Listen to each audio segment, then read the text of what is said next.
செயற்கை நுண்ணறிவு காலத்தில் இளைஞர்களை கவரும் தோல்பாவை கூத்துக்களை பற்றிய சிறப்பு செய்தி தொகுப்பை தற்போது பார்க்கலாம்.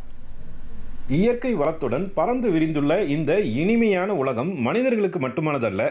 ஓரறிவு கொண்ட ஜீவராசி முதல் ஆறறிவு கொண்ட மனிதன் வரை அனைவருக்கும் பொதுவான பூமியை வளர்ச்சி என்ற பெயரில் மனிதர்கள் செய்யும் செயல்களால் மோசமானதாக மாறி வருகிறது.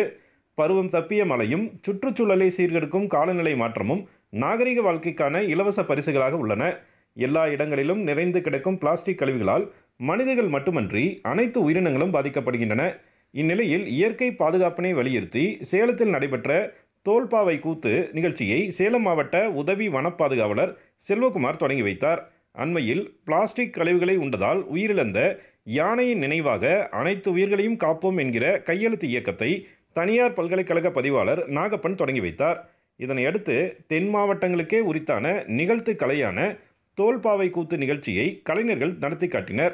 இயற்கை சார்ந்த கல்வி சுற்றுலா, மரத்தை வெட்டக்கூடாது, பிளாஸ்டிக் குப்பைகளை எரிக்கக்கூடாது, மக்காத குப்பை மக்கும் குப்பையை தனியாக பிரித்து வழங்க வேண்டும், பிளாஸ்டிக்கை ஒழிக்க அதன் பயன்பாட்டை குறைக்க வேண்டும், வனவிலங்கு பாதுகாப்பு மற்றும் யானைகளின் வழித்தடத்தை தொந்தரவு செய்யக்கூடாது, வனவிலங்கு வேட்டை என்ற பெயரில் அரிய வகை விலங்குகளை வேட்டையாடி உணவுச் சங்கிலியின் சமநிலையை உடைக்கக்கூடாது, அழிந்து வரும் உயிரினங்களான வரையாடுகள், எறும்பு தின்னி, முள் எலி ஆகியவற்றை பாதுகாக்க வேண்டும், மலைப்பகுதிகளில் சாலைகளில் குறுக்கிடும் வன விலங்குகளை துன்புறுத்தக்கூடாது என்பது போன்ற அரிய கருத்துக்களை 2 மணி நேரம் இடைவிடாமல் தோல்பாவை கூத்து வழியாக கலைஞர்கள் நிகழ்த்தி காட்டினர்.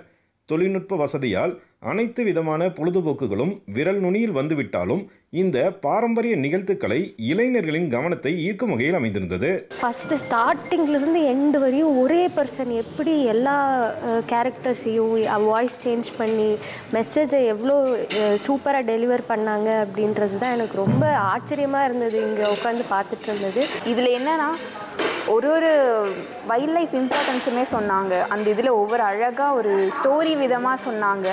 ஸோ தட் விஷுவல் ப்ரெசன்டேஷனில் ரொம்ப நல்லா இருந்தது. ஒருத்தரே 2 ஹேண்டில் வந்து 2 டாய்ஸை வந்து ஹேண்டில் பண்ணாங்க. அதே மாதிரி வாய்ஸும் கொடுத்தாங்க. ஸோ கோஆர்டினேஷன் வந்து அதிகமாக இருந்ததை நாங்கள் எக்ஸ்பீரியன்ஸ் பண்ணோம்.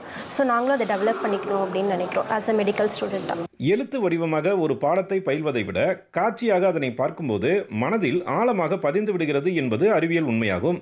அதனை மெய்ப்பிக்கும் வகையில் செயற்கை நுண்ணறிவு காலத்தில் தொழில்நுட்பத்தின் பின்னால் நிற்காமல் ஓடிக்கொண்டிருக்கும் இளைஞர்களை சில மணி நேரங்கள் நிறுத்தி அவர்களின் மனதில் இயற்கை பாதுகாப்பின் அவசியத்தை இந்த தோல்பாவை கூத்து நிகழ்ச்சி பதிய வைத்துவிட்டது என்றால் அது மிகையல்ல. சேலத்திலிருந்து விஜயகுமார் குணசேகரன்.